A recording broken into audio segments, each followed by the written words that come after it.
Eu sigo com o Paulo porque a gente fala agora do Supremo. Desde que assumiu a presidência, o ministro, Paulo Luiz Fux, ele vem se posicionando em sintonia com os anseios da sociedade, defendendo, por exemplo, a prisão em segunda instância. Está também reconhecendo a corrupção incontrolável, o que não é difícil, Paulo, de identificar. Mas a gente pode dizer que é um avanço, que é uma mudança? Em relação à corrupção, que o STF tirou da presidência da República o controle da pandemia, passou para os estados e municípios.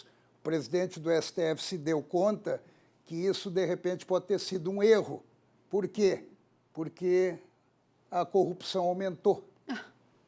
Aí tem histórias até dos respiradores aí. Começam a ocupar espaço, e espaço até bem importante, essas manifestações do ministro do STF, Luiz Fux. Dias atrás, ele contestou as decisões monocráticas e sugeriu que partissem do plenário. Com isso, criou uma linha, inclusive uma linha de atrito com alguns colegas da corte, principalmente Marco Aurélio e Gilmar Mendes. Há uma intensa pauta de habeas corpus que domina o STF, o que é um absurdo.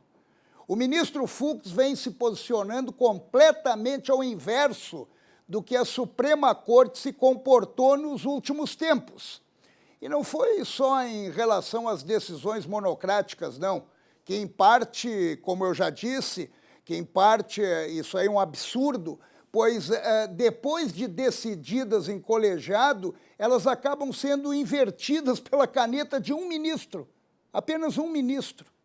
Fux criticou a judicialização, afirmando que a instância maior da política é o parlamento. Por quê?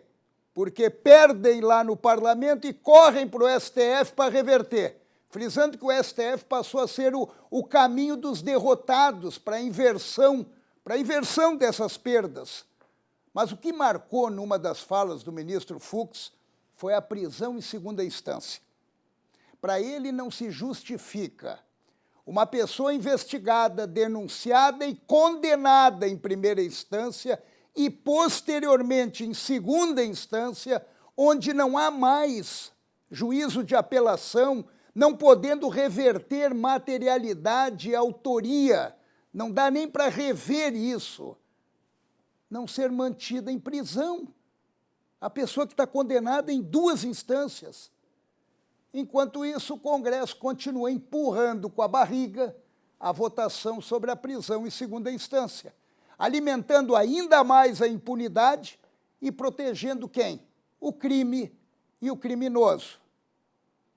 Mas seria interessante observar as manifestações do atual presidente do STF, Luiz Fux, que, por sinal, também lamentou o que acabamos de falar, eu e a Ildiane aqui, a corrupção avassaladora que veio com a decisão de passar para os estados e municípios o controle da pandemia, tirando da presidência da República. Pois é, reconheceu que a corrupção acabou sendo a grande beneficiada, o que é uma grande vergonha.